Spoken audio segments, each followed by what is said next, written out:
Thanks, Billy. I want to ask, I'm not going to ask if you like horror movies because it may be politically incorrect to like them, but if you do like horror movies, I want to recommend Taxi to the Dark Side, which I will not see a second time, which is a true and accurate documentary of the murder of one of the people in Afghanistan, a young taxi driver. Anna and I think you were with me, or I was with you at the showing of that when we saw the preview some months ago. It's now been released in theaters, and you can get it. It's one of those rare cases where I cannot recommend a movie as being in any way fun, but I can recommend it if you put any credence at all in any statements by the U.S. military that we do not engage in torture. That is what is called a lie direct, and Taxi to the Dark Side is a shocking and painful experience, and not relieved in any way by the fact that it is true.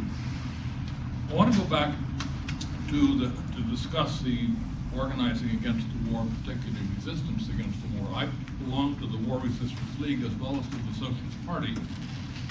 I am a Gandhian pacifist as well as a democratic Marxist, and believe with the War Resistance League that war is a crime against humanity and that wars will cease when men and women stop fighting.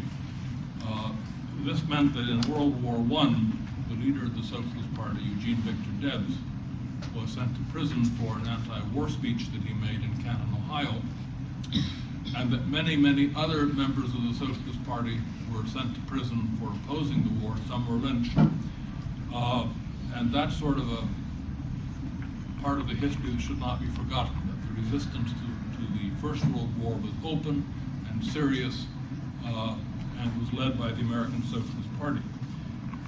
In World War II, the nature of the war was different. Partly this country had been attacked, and partly because of the fact that you were struggling against fascism and the military leadership of Japan. The pacifists refused to serve, and some socialists also refused to serve in the military, but we did not try to recruit people from the military into the movement. There were thousands of Americans who were in prisons or in alternative service camps during World War II. So the idea that there was, complete agreement to serve in the military is not true. There was massive resistance, but by and large, accepting the fact that the war was of an unusual nature, and we did not organize directly against the war, but did organize to support the thousands of men who went to prison. Many of those came out of prison. Ralph DeGia just recently died. Bayard Rustin was a major leader of the civil rights movement. Dave Dellinger, who's also dead now. All of these guys served in federal prisons during World War II, during what's called the Good War. The Vietnam War was a different war because it was clearly a war that was indefensible.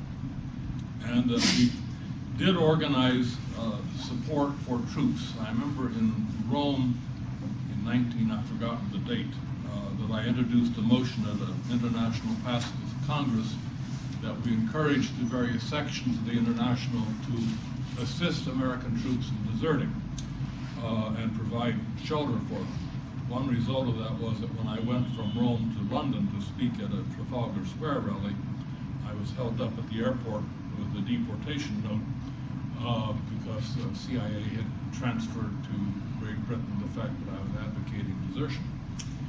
Fortunately, we had a radical member of the House of Lords, and my detention was overruled, and I was able to enter England.